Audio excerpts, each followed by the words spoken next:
here's Tucker Carlson on his humanitarian concern for Americans who are dealing with immigration. And then he also throws it in, pretends that there's some humanitarian concern that he feels for the unaccompanied minors who are in this essentially adult jail in down in Texas because it suits him to talk about hypocrisy. Right. Case in point is the total number of illegal immigrants living in the United States. It's been 11 million officially for decades. Everybody repeats that. They keep repeating that number, even when all available evidence contradicted that number. That number is a complete lie. There is some research out there, some good research, totally nonpartisan. And the best research suggests that there are at least twice that number of people living here illegally, and possibly many more, quite possibly more than 30 million. But journalists and the politicians they protect don't get to the bottom of it because it doesn't bother them. Because they're all part of one class. They're the professional class. They run the Democratic Party, and more illegal immigration means cheaper, low-end labor for them. It doesn't really matter what effect it has on the country. It doesn't really matter what more crowding does to the natural environment. We've got about 100 million more people living in the United States than we had 30 years ago. What does that do to the environment? No one cares. Who does it hurt? They don't care. Of course, if you are being hurt, you do care. If you're living in poverty in the Rio Grande Valley, none of this is an abstraction. The actual numbers matter very much to you.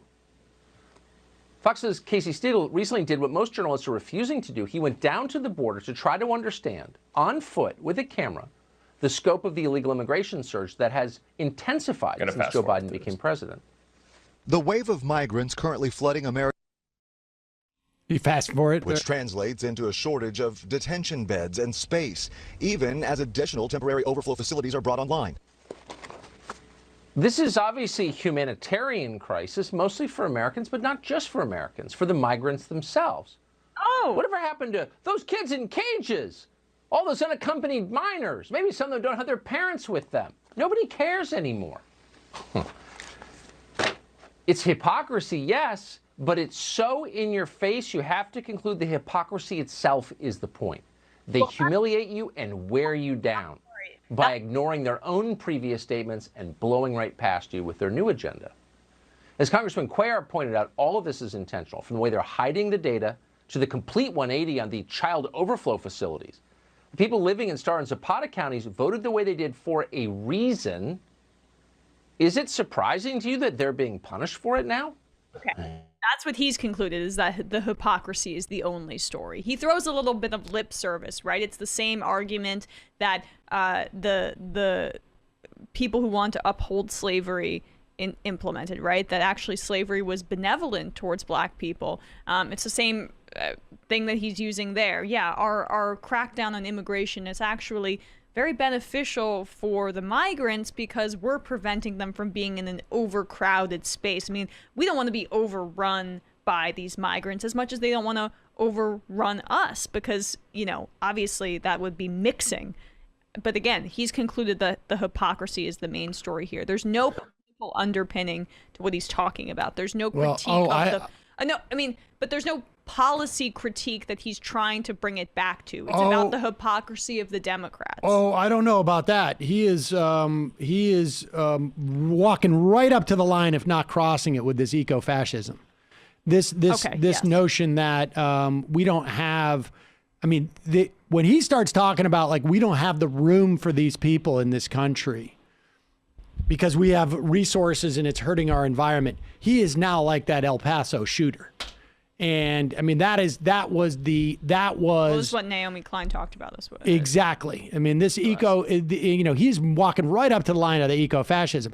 The only thing I would give him some credit is that like there needs to be more attention on these kids who are being held in this facility. No doubt. A big part of it, of course, though, we've already stated, and we said in the first half of the show, is a function of unaccompanied. And he's also trying to conflate what happened with the unaccompanied children. These are legitimately unaccompanied children who were sent across the border. They were sent back because of COVID in some instances during the Trump administration. They're now being accepted into the country. They're not able to process them quick enough. in this country, and they need to put more resources to getting them with their families. But be clear here. When the Trump administration kidnapped children, they had come across the border with the parents. They separated them from the parents and then said, now they're unaccompanied children. That's not what they changed the definition of that term so they could take these children away from the parents as opposed to actually legitimately being unaccompanied. But he doesn't give an ass about any of that. This is full on eco-fascism. Yeah, well, he referenced poverty in the Rio Grande or whatever. This fundamental lie that there's enough opportunity around, there's just too many competitors getting in somehow. Well, that's socialism. How is it the case apparently that the impact of these undocumented immigrants is so heinous on Americans that we don't even notice there's twice as many, 3 times as many as we think there are, according to him? Yeah, well, you don't notice it, but of course the real Americans notice it. Oh, I guess that's true. And they're taking away opportunities from Americans with the cheap labor they offer the professional class as well. We were, until COVID, we were on the path of not quite there, but we were on the path to full employment. The issue is about stagnant wages and raising the minimum wage.